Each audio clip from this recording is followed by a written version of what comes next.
ያድናል መስቀሉ ላይ እርቃኑን የሞተው ኢየሱስ ያድናል መስቀሉ ላይ እርግማን የሆነው ኢየሱስ ያድናል መስቀሉ ላይ ስለ ሰው ልጅ ሁሉ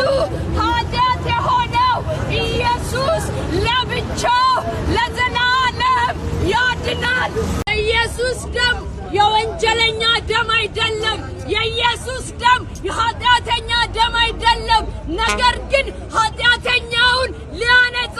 ሊያጸድቅ በቀራንዮ ላይ የፈሰሰ